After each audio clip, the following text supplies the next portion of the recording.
Ladies and gentlemen, welcome to Chanel Jasmine, the best novel Chanel for romantic stories. Hai guys, selamat datang di channel Jasmine, channel terbaik untuk menyimak novel-novel romantis. Mohon dukung channel ini dengan subscribe, like dan share video-video yang ada di channel ini. Terima kasih.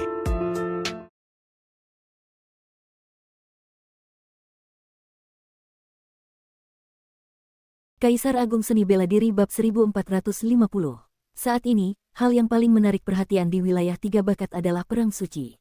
Setelah seorang kultivator tingkat dewa tertinggi dibantai, Gunung Roh Kudus membalas dendam dengan gila-gilaan.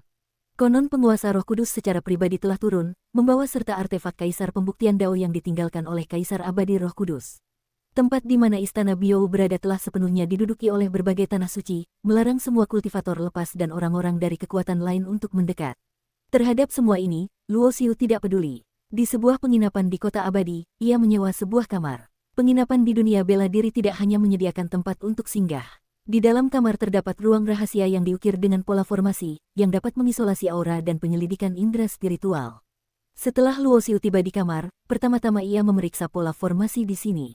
Setelah memastikan tidak ada pola formasi yang bersifat pengawasan, barulah ia melepaskan Miao Ling. Kau berhasil lolos. Setelah Miao Ling keluar dan menyadari bahwa ia sudah berada di tempat yang aman, ia menatap Luo Xiu dengan sedikit heran. Kenapa? Kau mau aku melepas semua pakaianku? Sudut bibir Luo Xiu menyunggingkan senyum licik. Bajingan. Wajah Miao Ling memerah karena malu. Ia tahu pihak lain sengaja mengalihkan pembicaraan, tidak ingin ia tahu bagaimana caranya lolos dari kejaran seorang Raja Abadi. Tempat ini seharusnya sangat aman. Waktu 2 hingga 3 hari sudah cukup bagimu untuk pulih sepenuhnya. Luo Xiu berkata perlahan, tapi aku ingin mengingatkanmu, jika setelah lukamu pulih kau masih berani menyerangku, aku pasti akan memberimu pelajaran yang tak terlupakan seumur hidup. Kau pikir aku mau menyerangmu? Miao Ling mendengus pelan. Selama beberapa waktu ini kau tinggallah di sini, aku ada urusan yang harus kuselesaikan di luar. Luo Xiu juga tidak peduli dengan sikapnya. Kau mau kemana? Jangan-jangan kau mau meninggalkanku? Miao Ling bertanya. Hehe, kau kan bukan wanitaku. Sekalipun aku benar-benar meninggalkanmu, itu tidak bisa disebut tidak bertanggung jawab, kan? Luo Xiu tersenyum, lalu membuka pintu dan berjalan keluar. Di dunia abadi, setiap wilayah penjuru dipenuhi oleh kerajaan abadi dan dinasti abadi. Di setiap kerajaan dan dinasti abadi, ada kota-kota abadi yang menjaga satu wilayah. Itu adalah tempat berkumpulnya para kultivator bela diri, baik itu berita, harta karun, maupun material, semuanya beredar di sana. Untuk sementara waktu tidak ada tempat yang cocok untuk mengasingkan diri. Luo Xiu pun tidak berencana untuk terburu-buru meningkatkan tingkat kultivasinya, melainkan bersiap-siap di kota abadi ini untuk pengasingan kultivasinya di masa depan. Tingkat kultivasinya saat ini berada di tahap menengah Dewa Bumi. Mengonsumsi Raja Obat secara langsung untuk berkultivasi terlalu boros. Jadi, ia berencana untuk terlebih dahulu meningkatkan tingkat keahlian meramu pilnya ke level Master Pil Abadi tingkat menengah. Teknik meramu pil bukanlah masalah, tungku pil tingkat senjata abadi menengah juga sudah ada. Yang kurang adalah material untuk menaikkan tingkat api abadi bawaannya, serta sejumlah besar obat abadi tingkat bumi. Kristal abadi di dalam cincin penyimpanannya hampir habis, jadi membeli sepertinya tidak mungkin. Maka dari itu, Luo Xiu mengarahkan pandangannya pada balai lelang di kota abadi ini. Saat ini dengan kemunculan Istana Biou, berbagai tanah suci berkumpul. Pada saat yang sama, ini juga mendatangkan sumber pelanggan yang sangat besar bagi para pedagang di wilayah Tiga Bakat. Berbagai macam harta karun permintaannya melebihi pasokan, dan jumlah transaksi meningkat drastis setiap hari. Barang-barang yang dijual secara terang-terangan di toko. Sebagian besar adalah barang biasa. Barang yang benar-benar berharga akan dimasukkan ke dalam balai lelang. Dengan adanya penawar, barulah bisa mendapatkan harga yang lebih baik. Setelah mempertimbangkan, Luo Xiu berencana untuk mengeluarkan sebatang Raja Obat untuk dijual. Jika dijual langsung ke toko, paling tinggi nilainya 1 juta kristal abadi tingkat tinggi. Tetapi jika dibawa ke balai lelang, nilainya pasti akan lebih tinggi lagi. Jumlah ahli tingkat Raja Abadi sangat banyak, jadi harta karun seperti Raja Obat permintaannya melebihi pasokan. Sekalipun tidak bisa diramu menjadi pil, mengonsumsinya secara langsung juga memberikan kesempatan untuk masuk ke dalam kondisi pencerahan mendadak. Siapa tahu jika beruntung bisa memahami misteri aturan tertinggi dan tingkat kultivasinya meningkat pesat. Dengan mudah ia membuat sebuah topeng platina yang bisa menutupi wajah dan mengisolasi penyelidikan. Luo Xiu menahan fluktuasi auranya dan tiba di balai lelang ini. Ini, Raja Obat Sisik Hijau. Saat ia mengeluarkan sebuah kotak giok dan membukanya, penilai yang janggutnya sudah putih semua itu tampak sangat bersemangat. Di dalam kotak giok terbaring sebatang Raja Obat. di atas daun dan batangnya ditumbuhi benda-benda kecil yang sangat mirip sisik. Seluruh tubuhnya berwarna hijau, karena itulah ia mendapatkan nama itu. Luo Xiu mengangguk pelan. Tingkat kultivasi di dalam tubuhnya diam-diam diaktifkan, bersiap untuk menyerang kapan saja. Pengalaman di Paviliun Yanxia Kota Yunman sebelumnya membuatnya mengerti bahwa di dunia yang menghormati yang kuat ini, akan ada banyak orang yang mengandalkan kekuasaan untuk menindas orang lain dan tidak mematuhi aturan. Apa rekan ini berencana untuk melelang Raja Obat ini di balai lelang Kongli kami? Beberapa saat kemudian, sang penilai menenangkan diri. Matanya menatap Luo Xiu dengan penuh semangat, tanpa ada niat untuk menggelapkan atau merampasnya. Tentu saja, kalau tidak untuk apa aku kemari. Nada bicara Luo Xiu sangat dingin. Auranya saat ini terpendam, dan ia mengenakan topeng, membuat orang sulit untuk menebak kedalaman dan asal-usulnya. Hehe, benar juga. Saat ini sedang ada lelang yang berlangsung, Raja Obat ini bisa dijadikan sebagai barang pamungkas, kata sang penilai.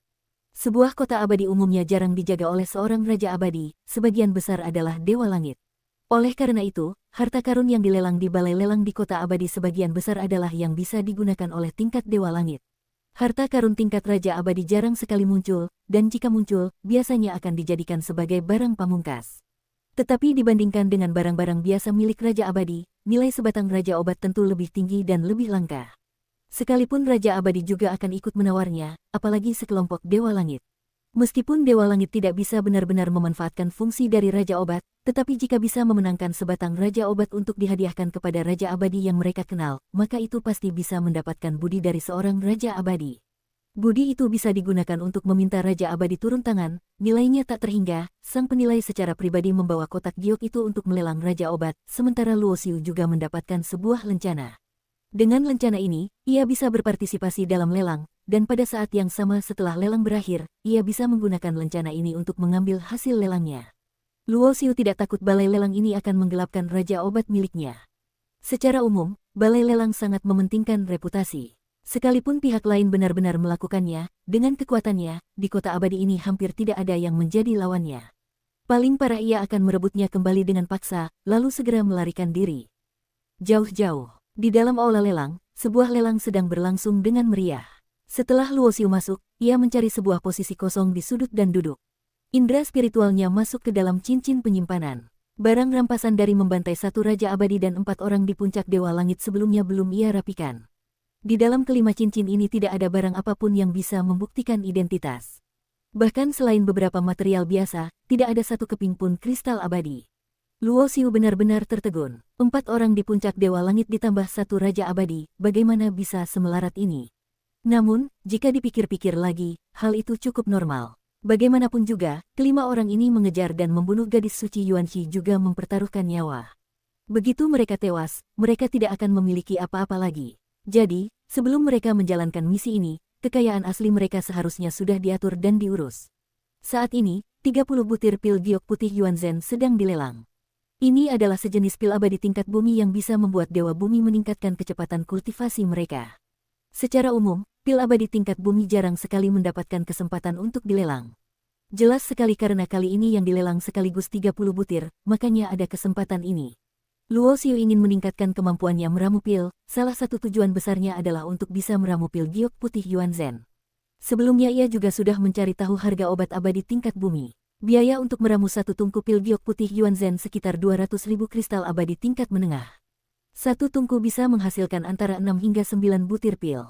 Dan saat ini, pil giok putih Yuanzhen yang sedang dilelang dihargai 500.000 kristal abadi tingkat menengah per butirnya. Satu butir senilai 500.000, 30 butir berarti lebih dari 10 juta kristal abadi tingkat menengah.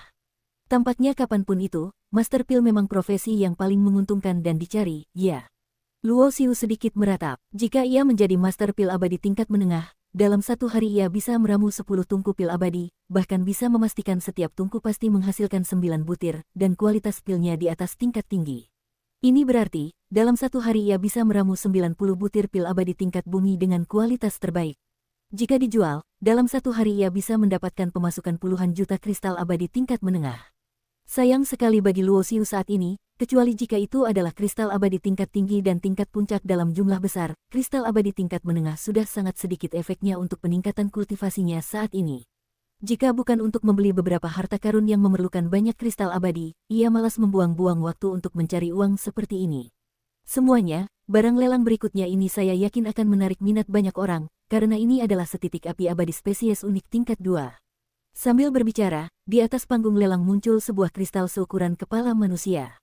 Di dalam kristal itu, tersegel segumpal api keemasan. Meskipun terhalang oleh segel, gelombang panas yang dahsyat masih bisa dirasakan, menyapu seluruh aula. Nilai dari api abadi spesies unik tingkat 2 tidak perlu saya jelaskan lagi. Setiap master pil abadi tingkat menengah atau master artefak tingkat menengah yang mendapatkannya dapat meningkatkan tingkat keberhasilan pembuatan hingga 20%.